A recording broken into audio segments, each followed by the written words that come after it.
Good morning. Today we are going to talk about the invasion of December 20th, 1989. Was called in a wrong way the Just Cause, had some objectives like to overthrow Noriega, bring him to court, supposedly help restore democracy, to give the power to Guillermo Endara, who was elected by the polls. Noriega was wanted by United States authorities for drug trafficking. Also, he annulled 1989 elections. He ordered to declare Panama in a state of war against United States. United States say that they were in charge of take care of the Panama Canal area. There were many consequences. For instance, a lot of deaths, missing, a big plunder, destruction of political systems, educational systems, and economical instability. Also, Guillermo Endara rose to the presidency, and the Panama Army was abolished, and were created the public forces. My name is Loana. Hello, Professor. My name is Catherine Mendez, and let's talk about what were the interests of the United States in invading Panama. Protection of Panama Canal. Ensuring its control and operation was a priority to guarantee the free passage of United States commercial and military ships. Also, the regime of Manuel Noriega, who governed Panama at the time, was seen as the threat to the stability of the canal, especially due to his involvement in illicit activities. Fighting drug trafficking. Noriega was accused of collaborating with drug cartels and turning Panama into a hub for drug trafficking operation, which threatened the country's national security. Geopolitical interests. The Cold War was still ongoing and the Caribbean region was considered an area of USA influence. The fall of Noriega and ally of Cuba would strengthen the USA position in the region and weaken its adversaries. The USA sought to prevent communist or pro-Soviet government from gaining ground in the region. Noriega had maintained relations with Cuba and other socialist bloc countries, which concerned Washington. Protecting USA citizens. The United States agreed that the lives of the citizens in Panama were in danger due to political instability and violence. This justification helped generate public support for the intervention. Restoration of democracy. The USA justified the invasion as an intervention to restore democracy in Panama, as the 1988 election has been annulled by Noriega. Overthrow of Manuel Noriega. Noriega, who had initially been supported by the United States and had worked as a Central Intelligence Agency (ACEN), saw his relationship with a Central Intelligence Agency deteriorate, and the USA sought to remove him from power. Additionally, the USA aimed to dismantle his network of military and political control in Panama. Good morning, teacher. I'm Jorge Ramos. I'm going to talk about the economic and social impact. The educational consequence, from a pedagogical point of view, the Garcia highlights that the situation brought another situation. You know that the entire generation of the 98 have educational benefits. All people from primary school, secondary, and the university who ended in this year have all the benefits of the education, but the people from the next 5 years until 1995 have a deficiency of education because there were no economic resources for the schools. As a consequence, the economic blockade, the schools didn't have the resources to buy books and the technology was another type of problem, such as educational sheets. For example, he expressed that from that historical moment, the affected population should have been treated as a whole as a psychiatric and psychological specialists who would have helped remove the social resentment for being having overwhelmed by the largest empire of the world, the economic structure and the army destroyed and the government imposed.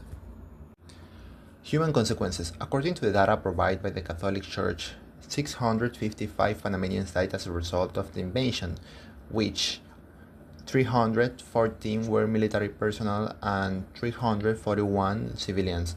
As for the wounded, the figures rise to 2007, and of these only 124 were military personnel. Meanwhile, the Institute of Legal Medicine of Panama recorded 255 deaths and 93 disappearances.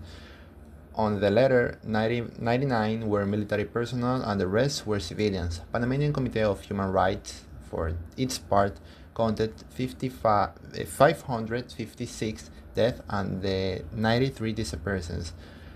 And the other organizations, such as Association of Relatives of the Fallen on December 20, 1989, put the number of victims around 4,000. The American sides, the Southern Command report 26 deaths and 324 wounded. Despite the divergence, any of the figures taken as the reference will be high.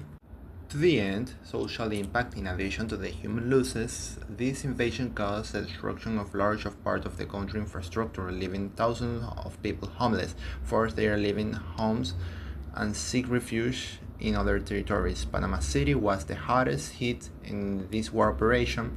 There were also victims in Colón and Rio Hato. This area, according to the Inter-American Commission of Human Rights, were indiscriminately bombed and burned. Another of the most affected residential areas was El Chorrillo, where more than 30,000 people lived on some 20 hectares. As the results, according to the complaint filed of the Inter-American Commission of Human Rights, 90,000 civilians were left homeless. Good morning, Professor. My name is Diana Lombardo, and I'm going to talk about material damage to Panama during the invasion. The U.S. invasion of Panama caused significant material losses for the civilian population. A key example is El Chorrillo, where over 30,000 people lived in just 20 hectares. Around 18,000 people from 2,800 families lost their homes in this area. Additionally, 123 businesses were destroyed. Another 48 families in Colón were also affected, along with homes in San Miguelito. These figures show that U.S. troops did not limit their action to military targets, causing considerable damage to Panamanian population. The cities of Panama and Colón were the most affected by looting during the invasion, while rural areas remained unharmed. The neighborhood of Caledonia, Betania, Bellavista, and others were among the harder hit. The Directorate of Post and Telegraph reported losses of 386,000 balboas, while the state suffered a total loss of 4 million due to the invasion. In the private sector, losses were initially estimated at $1.5 billion, but SICAM later provided smaller and more reliable figures. According to SICAM, 19% of inventory and 10% of fixed assets were lost during the invasion. The SICAM report estimates economic losses of $432.1 million in businesses in Panama and Colón, including $334.8 million in merchandise, $67.2 million in facility, $8.7 million in raw material, and $21.4 million in other assets. According to SICA, $58.7 million were lost in food, $44 million in transportation, $11.9 million in medicines and chemicals, and $14.9 million in construction. In Colón, losses reached 68 million. The invasion of Panama resulted in the loss of 15,000 jobs, adding to the 60,000 lost in 1988.